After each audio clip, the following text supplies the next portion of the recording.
Okay, great. So we will start all over. This is Kim Klaver, and I wanted to give you a little tip about how to talk to way fewer people to get a yes.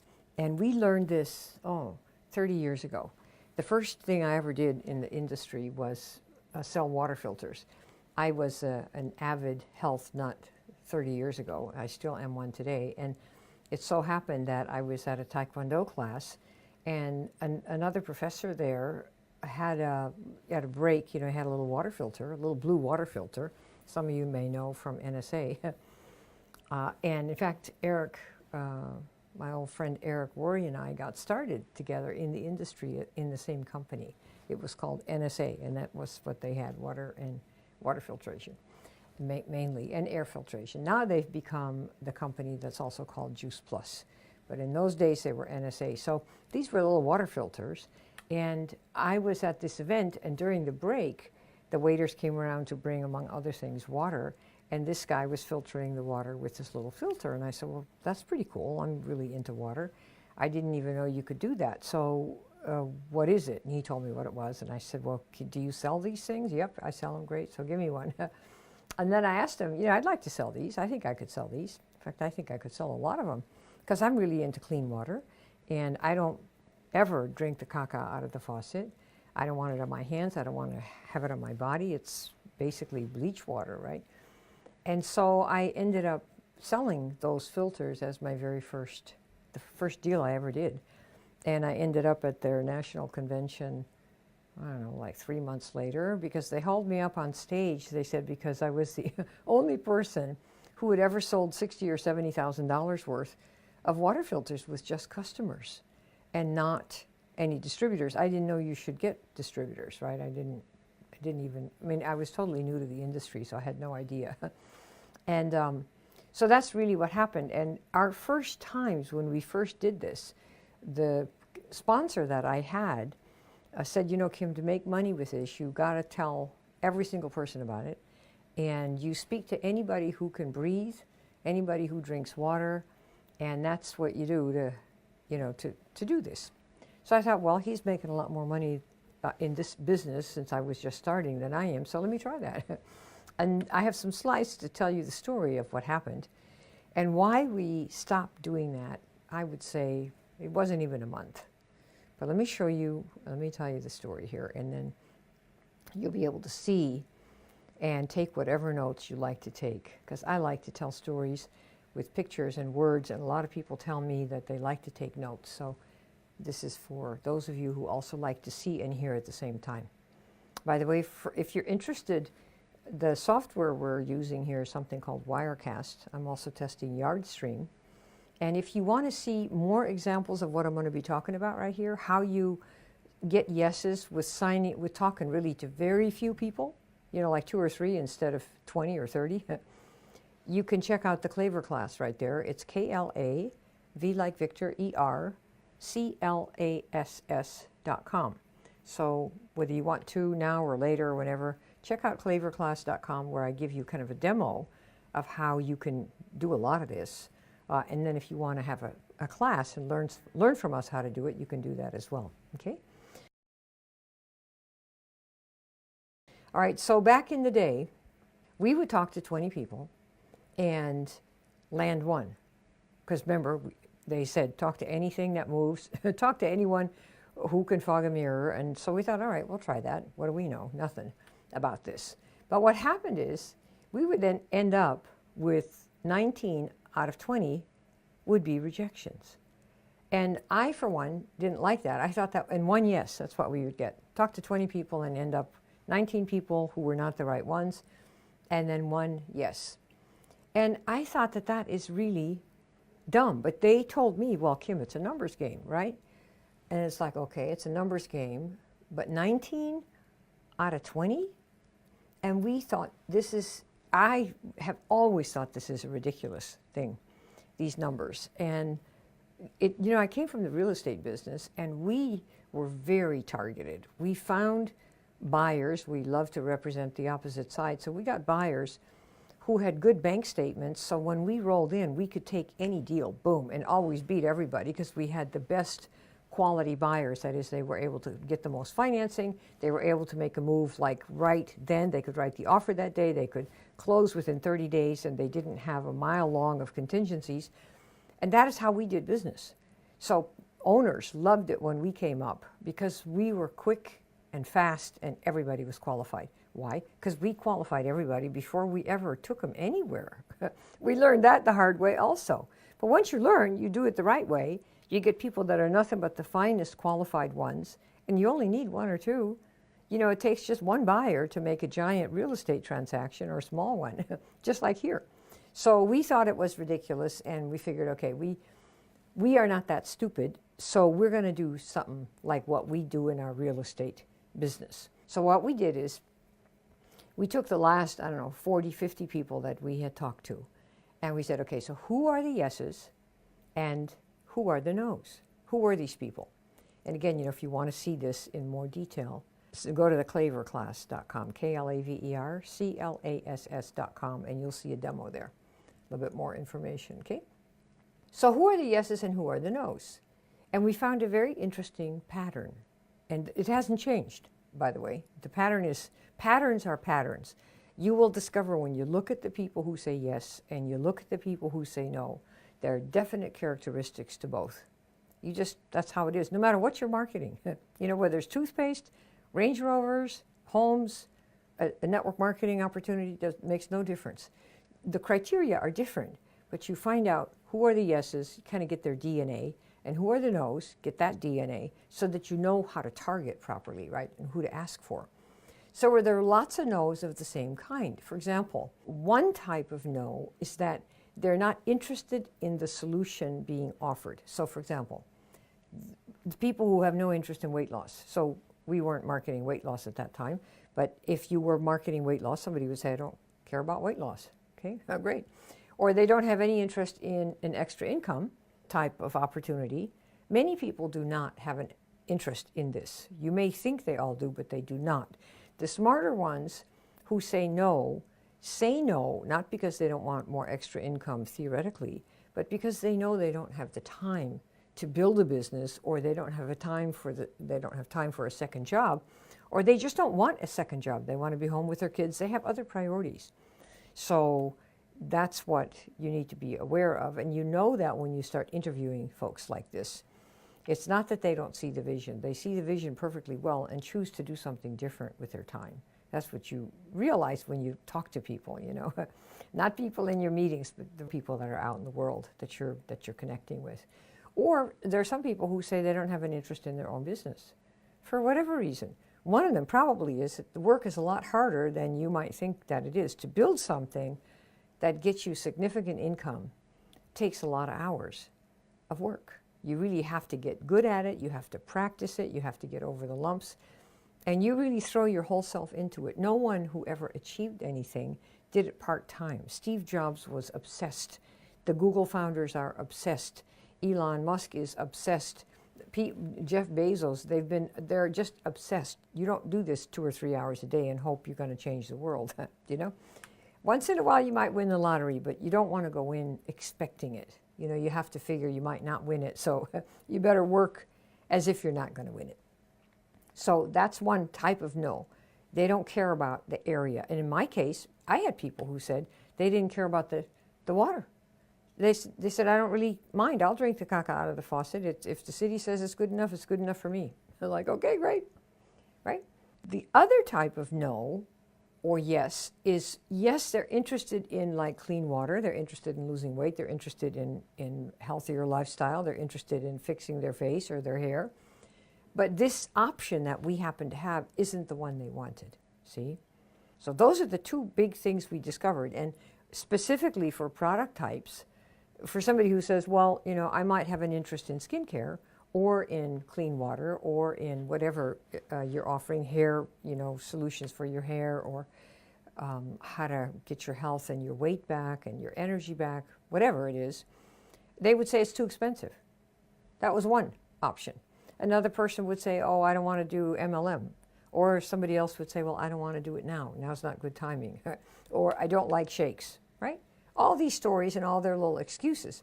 And pretty soon you see that there is a pattern. And what we learned is the same thing we learned in real estate about our buyer prospects. We sold commercial properties and did leasing, commercial leases, for these big floors, 20, 30, 40, 50,000 square feet.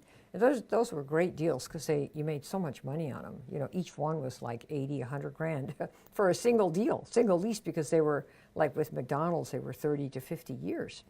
So when you're studying who's yes and who's no and what's likely to work, once you learn this, then you start finding the right players so that you don't need very many of them to make a deal because you know what the values are. So we learned about the values of people who said no and the values of people who said yes. They're equally important. You need to know both. We often market with people's objections first. That's why I like to know why people say no. Because if somebody says, for example, oh, it's too expensive, then we know to say, this is really upper end. This is for skincare, for people who buy Elizabeth Arden, who have facials, who go to the Golden Door. People who do these high-end things because they really value their skin and they spend a lot of money on it. Without another word, the listener knows that, oh, this is like a high-end spa quality type thing. It's not for me, but Lulu might know it. And you've basically taken care of a whole big qualification area by just describing who the types of buyers are that it's for, right? You don't even have to give the price, although you can, right? So we figured out these common patterns and issues that people had of the people who said yes and the people who said no. This was with a water company, and we've done it with I've built 5 of these now to the top over the last 28 years, 3 of them in the past 5, 3 different companies, all on Facebook, using what I'm going to show you right here. So we created ordered questions and value statements, which we called an interview sheet, kind of like a crib sheet, And we would ask those questions first. There were usually 5 to 7 before we ever said anything to the person about the business, okay, or the product. You can do either one. At the time that we were creating these, we were selling the water filter distributorship business, okay? So we would ask those first. Say, we got something for you, but let me ask you a couple things. 1, 2, 3, 4, and then we'd ask, right? And most of the time, the business conversation was not necessary because we either said no first or they basically deselected themselves. And we have learned how to do this so we get a real nice smile from somebody when they know it's not the right thing for them. There are never any hard feelings. So people will say something like, I'm broke as a joke. Well, you want somebody like that? If they're broke as a joke, there's a reason for it. And they probably need to fix some other things in their life before they can, certainly before we work with them. But what can you do, right? How are they going to buy anything if they're broke as a joke? That's what they say. Or somebody will say, oh, I can't commit. Is that who you want? You want somebody like that? Who says, no, I really can't commit? So we looked for people who wanted the change that we were looking for first. Remember? We talked about the type who want to lose weight, want to drink better water now that they find out what's coming out of the faucet, right? Who want to make the change that we're change agents. All of us in business, if your thing is any good, it offers to change somebody's life. They go from A to B. So you were fat, now you're skinny. You were skinny, now you're fat. You were poor, now you're rich, right? They're all change agents, and they usually take time. And since a lot of our industry deals in supplements, it usually takes 60 to 90 days, sometimes more, to see any change because the supplements are so small compared to all the food and drink people take in. Do you know what I mean? So you want people who want the change, and I should add here, who want not only the change, but who are agreeable to the option that you happen to have. Remember, for weight loss, for example, and they're all the same, whether it's weight loss, fix your skin from sun damage, or fix your skin from you've got jowls or whatever, there are literally dozens and dozens of products and programs and processes that a person can choose. You go to Amazon, you go to eBay, you go to Google, you Google, how to get rid of my jowls without surgery. And you'll probably find 1 million listings or 500,000 possibilities. So don't think you're the only one out there. So number one, we wanted people who wanted the change that we had to offer, like from cacao water to filtered water, anytime, any place, anywhere, right? And they wanted to use a filter on a faucet or under a sink versus some other thing that they might have done, right? So you're looking for the type of change and the option that you have, because people today have hundreds of options for any fix. You may think that you've got the best skincare or weight loss or whatever you're marketing, and maybe you do, but the rest of the world doesn't think that. And they have many options. Today, somebody can Google while you're talking. You might be talking to somebody in Kenya about your weight loss program, and they're Googling in Kenya, standing on the corner someplace, and see 200 options that have what they think look like similar ingredients for half the money. What are you going to do, right? So you better have something to offer besides just the product, but that's for another day. All right, so 5 years ago, we automated that whole interview process, and the Klaver class there shows you how to do that. Klaverclass.com shows you what we did there exactly. But we automated this whole question asking and value statements sequence. We created sort of a little ritual. And so what happened is, instead of presenting to any old 20 or 100 people, because believe me, we worked leads in those days. We had hundreds and hundreds and hundreds of them. And we would often, in an hour, I would train people and show them, okay, we're going to call 40 people in an hour. And I'd have 20, 30 of my people on. I would do the calls. Everybody would hear everything. They'd mute themselves out. And we'd always score and get somebody. So every hour I'd sign somebody up. And before we learned how to do this, we would talk to all 40 of them, the whole spiel, right? But now what we do, and when we learned after about a month of doing this, we asked them those questions first, see? So we didn't do the whole presentation to just anybody, including hundreds and hundreds of leads, no matter what they said the leads were. We discovered the leads are not the way they're quite presented to be, So instead of talking to anybody and all of them, they all would answer some fun questions first, see? We'd say, okay, we got a couple questions for you before we tell you what this is. Can we ask you, are you all right with that? And they'd go, yep, what are they?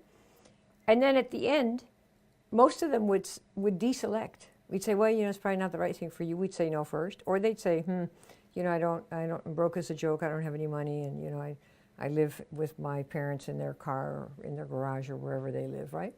So we'd end up, out of a list of 20 to 30, with 4 people who passed those initial questions. And then we would interview only them. That is to say, we would ask them and make the presentation only to them. And when we automated this into a little online, here's the link. Why don't you answer these questions, and we'll see if we can help you. You good with that? And people say 9 out of 10 people say yes, they're great with it. Some people say no. And so we don't talk to them at all about it. Because my philosophy is, if you don't want to answer some questions to see if we can help you, you probably don't want help right now, and that's fine. See you later. Bye. Remember, life is short. Yes, I probably could persuade somebody in an hour. Anyone who's any good at sales can sit down with somebody and in 60 minutes get $5,000 out of them. We all know this. But I learned that those were not good clients, not good customers. Just because we can make them say yes doesn't mean that they will stay the course. So we really have, we changed that from making them say, I want this, I'll do this, we have a whole series of loops and hoops that we put up before we let somebody sign up with us. And they say, yes, I'll do that. Oh, and then I'll say, warning, this, warning, that. It's like, well, we'll do it. Any of you signed up with any of my businesses, you know this. This is what we do.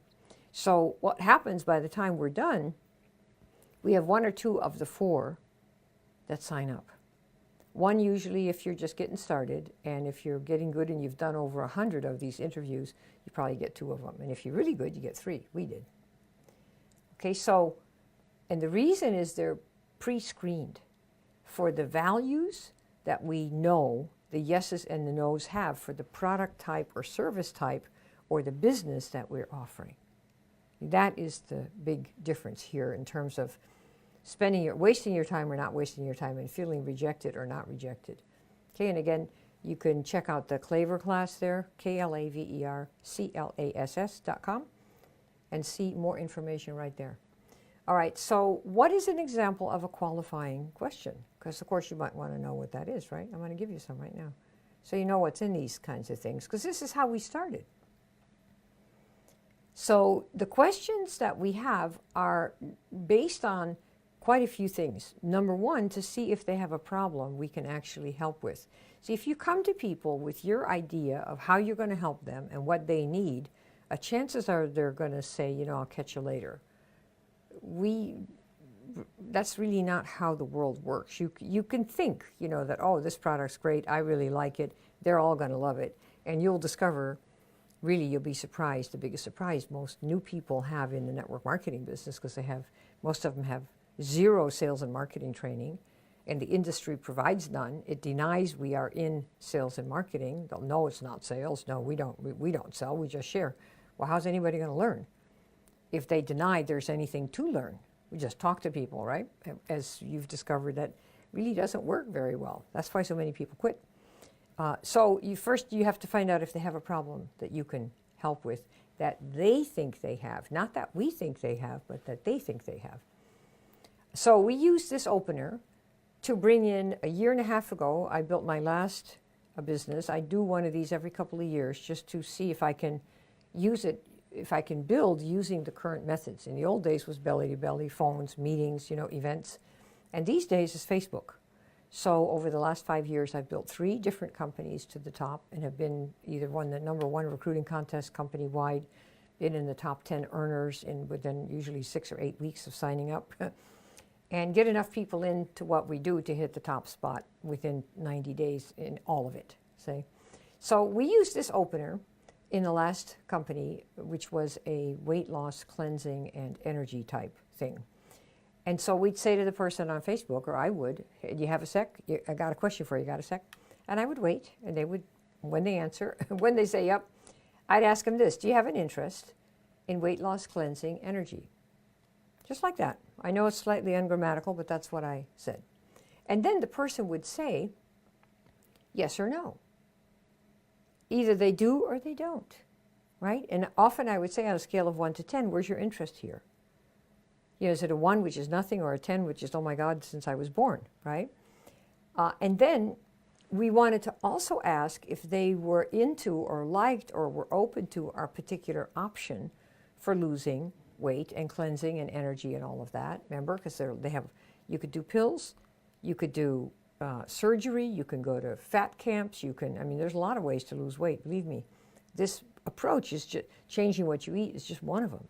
That is, doing food replacement, meal replacement, is just an option. We happen to like this one.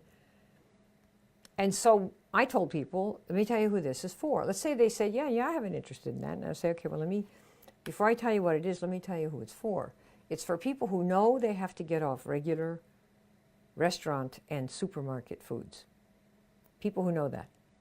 So why did I say that? Well, because I'm a big believer that one of the problems, certainly in the United States, is that people eat so much processed food, so much sugar food, so much food with toxics, so many, as Michael Pollan says, food-like substances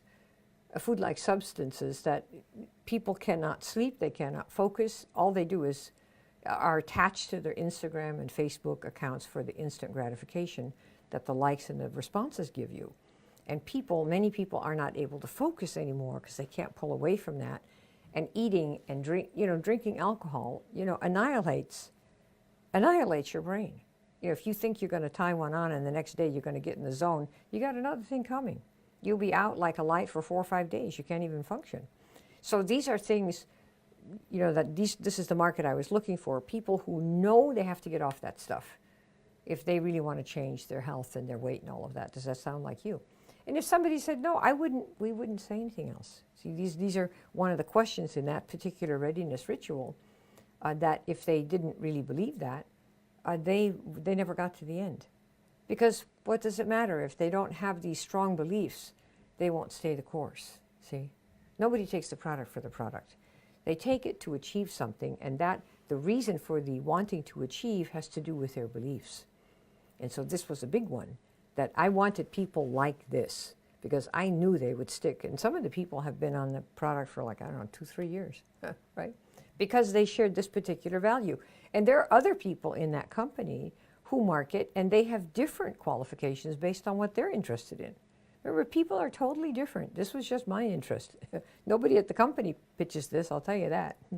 But I did, because I figured, well, I don't care what they're doing. I want the people, because I'm going to work with them. They're going to be my babies, my students, my customers, my reps, right? I'm the one who's going to work with them. So this is what I happen to want. You might want something different. So you ask, see? There's so many people. Don't think for 1 minute that because your 3 friends said no, that you're dead. You're not. There are 3 billion people on Facebook, and when you learn how to call them out with your postings and your polls and your lives, you will be stunned at how many people come to you that you never knew before, and who didn't know you, but who come because they feel that they have the same belief set that you do, and they want to achieve the change with the kind of program that you've got, see? So that's what we did. So you're looking for certain people, and who is it? Only the people that you can actually help. This is one of the things that's a little bit hard for some of the people in the network marketing industry to think about, because the whole industry comes from, we have this great thing and you should do this, you need this. And this is really doesn't sit well with people at the other end, nor does it sit well with most of us. Somebody comes to me and says, well, you really need this, Kim, here, give me your credit card. It's like, well, hang on, honey, let me see first what you have, and I'll tell you if I need it or not, or if I want it, or if I'm interested, right? So you really want to focus on who can you help versus who can you get. And again, that's a story for another day. But you're looking for people that you can actually help get from A to B with your product or your business, right? And if you think about this, and you step away from the company hype and the group hype, and where they kind of teach you that you're the only game in town, we're really not. And one of the reasons people quit the business is because they're so surprised that they're not the only game in town. And if you think about it for just a minute, how many of you have ever gone shopping in a supermarket and you pretend that you're selling toothpaste? Here is what we're up against. You don't know it, but the fact that a person has a phone and can Google and can Amazon and can look any place online. If you're in the toothpaste business and you sell one of these toothpastes, this is what people are seeing when they go to the store. I mean, what is that, like 100 different types? See, what are they? Sensodyne, Gleam, Colgate, Tom's toothpaste. I'm just looking to see what these all are. There are dozens and dozens and dozens, see? And what has to happen, you come in there and you choose the one you want. And if you're not sure, you look at what matters to you. Oh, I want an organic one. Okay, so that's going to be, say, I don't know, Tom's toothpaste or something. No, I want an American standard brand. Well, that's going to be Gleam or Colgate or what have you. Or you might say, oh, no, I want one for my sensitive teeth. So then you get one of the Sensodyne types, right? Whatever. Or you don't even want any toothpaste. You want some kind of a liquid. So you look for the liquids. No, you don't want a liquid. You want a spray. Okay, great. So you want a spray. So you find the change that's being sold in this image is cleaning your teeth. That is the message, going from unclean teeth to clean teeth. And the process is that one of these toothpaste with whatever thing they've got to offer, their edge, whether it's organic or not organic or standard or spray or liquid, versus all these others. And that is really what you're up against when you talk to people, because they can Google right now anything. And if you say this is the only game in town, this is the only product that does this, they'll look for those ingredients and Google them and discover that there are 50 other products with those same ingredients that come for half price. This is why it's not a good idea to come across as you're the only game in town, because we all have a phone and we can, on the spot, see if you're the only game in town. See? So you're looking for people who want a change. They must be willing to pay for it, right? They must be willing to stick, because in most cases, if somebody just is willing to try something for a month, I mean, how good of a body are you going to get if you work out for a month? You know, or you don't do anything all month, and then one Saturday you work out 12 hours. Oh my gosh, right? It has to be steady. I don't know why it's that way, but it is. You have to work out a little bit 5 or 6 days a week, an hour, right? Versus, or 2 hours, depending on if you're professional or not. But it can't be one day for 10 or 12 hours. So you have to be able to stick. And you want people who want that. And then you want to have people who are okay with the product from a network marketing company. Or they must be, if you're offering a way to make extra income or have retirement income, they have to be okay with the idea that your means, your method is a network marketing business. Not everybody is, right? But if you do it right, people will be just fine with it. It depends on how you present yourself, and they will then decide if they want to be like that or not, you know? But these are things you have to know. So they have to want your option of the many for whatever the transformation is that you're offering, right? Whether it's weight loss, cleaning teeth, or what have you, okay? And again, the demo where you see how we actually did some of this is at the klaverclass.com, KLAVERCLASS.com, okay? So does this make sense? So you can ask yourself, do you want to ask people some of these questions before you invest your time and your energy and your hope in them saying yes or no, right? And most of you are surprised. I've heard countless times people say, I'm so surprised that they didn't want this. Well, you know, you didn't ask first what the values were. And it's always difficult. If you're selling skincare and your product is $85 a month, let's say, which a lot of the network marketing companies are, and you go to somebody and they happen to use Ponds for $6, the chances are that you're not going to make a sale, because somebody who's happy with a $6 or $7 product for anything, why would they change to an $85 one unless there were a really big reason? So you have basically a value mismatch. It's like some people buy Range Rovers and other people buy, I don't know, VWs or Mini Coopers. And they may all have the same amount of money, but they allocate their money differently, right? We know people with big giant cars and may not have much money for anything else. People who spend all their money on video games versus anything else. People who spend all their time doing scientific experiments, and like Einstein, and he didn't wear his socks. He didn't care. So we disproportionately spend our energy and time on things that really matter to us. And you don't know what that is beforehand. So we ask so that we only talk to people who are already aligned with what we're doing. They want the change and they want our kind of change. Because then what happens is you don't talk to just anybody. No. They all have to pass a little readiness ritual first, which we have a program to show you, and the demo is the klaverclass.com. And then of the 20 anyones, only 4 people are left. Nobody has any hard feelings. And we talk to the 4, they book appointments and say, we'd like to talk to you. We think we're good for this. And they're qualified on every one of the things that matter: price, how long they're going to stick, values, blah, blah, blah. And then we sign up 1 or 2 of them out of the 4, okay?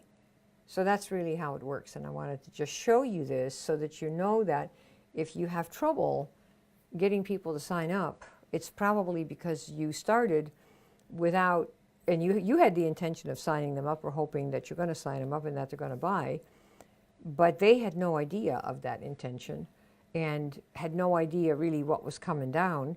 And so if you ask some of these questions first, then right out of the gate, you and both the other person will spend a lot less time. Because if you say to somebody, can I ask you something? Yeah, what? Do you have an interest in, say, weight loss and cleansing energy type of thing? Nah. Then what are you going to do? Right? I mean, do you really think that you want to spend your time haggling about why they should or why they shouldn't? Just like, you okay, let me know if you know anyone. That's who I'm looking for. Catch you later. Bye. Click. Boom. And you can send 10, 20, 30 messages like that, and you'll end up with maybe 5 people who say yes. Then you start the marketing dance, right? Because there are a series of other questions you want to ask. Again, and if you have the automated version of this, you give them a little questionnaire, which is very short and sweet, and they book or they don't. And all you do is talk to the people who book. That's what I do. And that's what we learned. So I wanted to share that with you. And again, if you'd like to see how to, a little bit more about how this works and how we've done it, just go to theklaverclass.com. It's a free demo. And at the end of it, if you want some help, we have a class to show it to you. It's on the high end, you know, it's automated. So it's not a cheap date, but it's for someone who really wants to go all in on spending their time finding and talking to just the right people. That's really who it's for. Okay? All right, I hope this has been helpful for you, and talk to you guys. Well, wait, why don't I do this? There we are. Okay, it's always so nice when it doesn't crash, you know? So is there anyone, do you have any questions on how to land a yes with 4 people? If you're looking to go fast, the only way to go fast in getting yourself clients is to know who to ask for. Because out of 3 billion people, the right ones are, I mean, when I think about the money I'm laying out for programs right now to learn how to market way better, I mean, I would pay probably everything I ever earned to be with some of the people that I'm learning from right now. Because when I hear what they're going to do, it's like, you're going to do this because I'm here and you're there and I'm here and I want what you have. I want to achieve what you're achieving. I want to learn those shortcuts. I mean, I'd sell all my clothes in my closet. It's like, I just want to get to that place where mentally, I can be at a really special place. Why? Because then I can make a much bigger difference. I can have a much bigger impact. And I really want to be the best in the world at helping people figure out how to find their people, whether you're coaching or whether you're network marketing, by asking for the right ones in the first place, which are the people that you can help, right?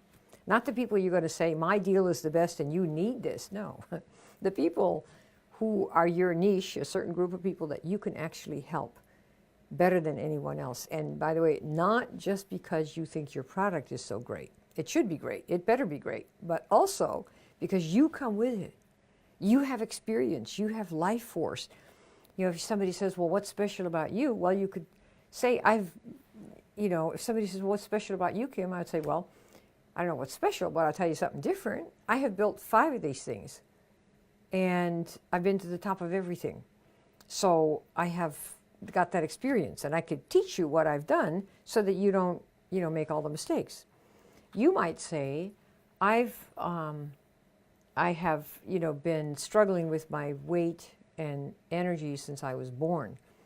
And after 55 years, let's say, and after trying every single diet known to man, I finally found out what the problem was and found a way to eat and to live without eating foods that made me sick, that I didn't even know made me sick. And now I have this whole recipe book based on people who have the same experience I do. And so suddenly, who is your market? Anyone who's had trouble their whole life, no matter what they eat, they don't feel quite right or they put on the weight. It's an issue for many years, and many people have that. Those are people you could help with your book and with your process and any product line that you decide to get behind. We used to tell our people, our companies should be grateful on their knees to us. Without us as distributors, the companies are zero. They have nada. You need to know that. And for every company should be on their knees to all of the distributors. Because without us, they don't have anything. The corporate people can't sell. Why do you think they're in corporate? If they could sell, they'd be in the field and make 20 grand a week, like those of us who know how to market, right? But they don't. So they all have their little corporate jobs.